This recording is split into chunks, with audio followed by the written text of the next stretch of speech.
Ebel, naon anu anjeun lakukeun?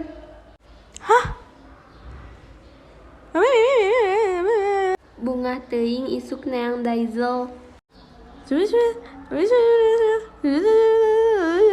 Naon? Anjeun ngabatalkeun perjalanan anjeun. Anjeun bagiasa teu acana. Naha anjeun hariwang yen anjeun moal aku sareng rerencangan Daizel. Meureun kuring bisa mantuan. Kuring bisa dah mantuan. Hayu.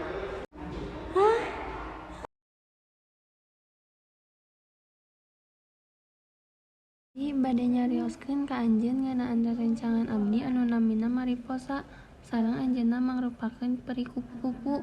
Mariposa hirup di Flutterfly, kerajaan Tabi sareng sejabat di Firtopia.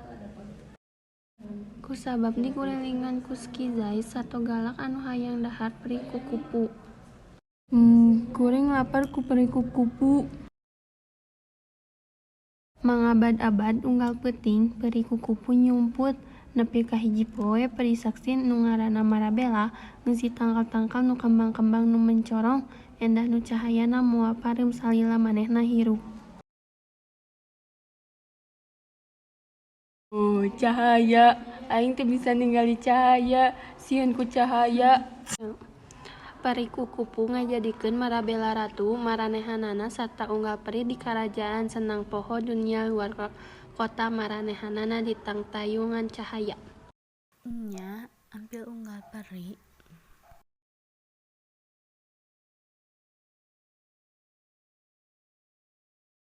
ngacaprak. Hei, Panginten anjeun bade angkat ka pesta sareng abdi wengi ayeuna. abdi hoyong angkat, tapi anjeun terang abdi. Abdi henteu sae dina pesta. Abdi anjeun tiasa meakeun waktu jeung abdi. biasa nyiepkeun waktu sareng anjeun di dieu. Dia calik kuring Aduh hampura, aya kitu tulisan katuangan sketsa ditulis di tarang abdi. Abdi datang pikeun ngahapus anjeun. kalem, cukup caang, janji.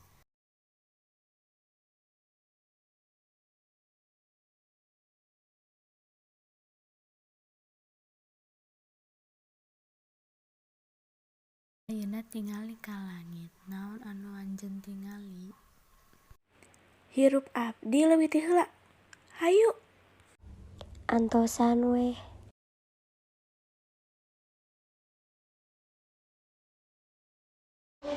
Endah teu, kadang abdi sok neang bentuk di dinya, kawas panahan, anjeun ninggali.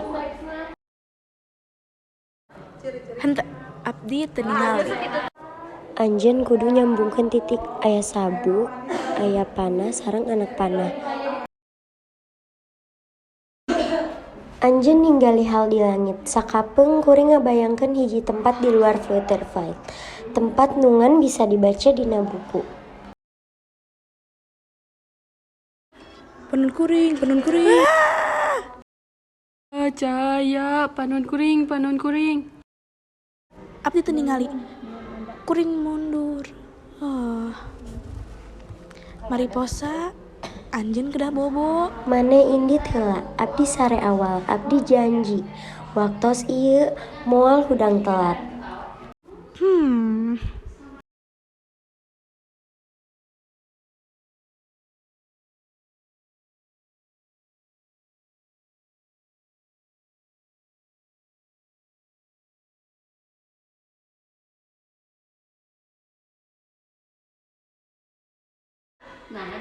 Dasar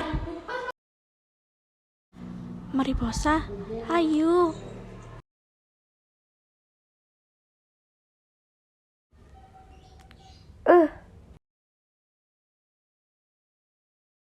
Wila, abdi henteu.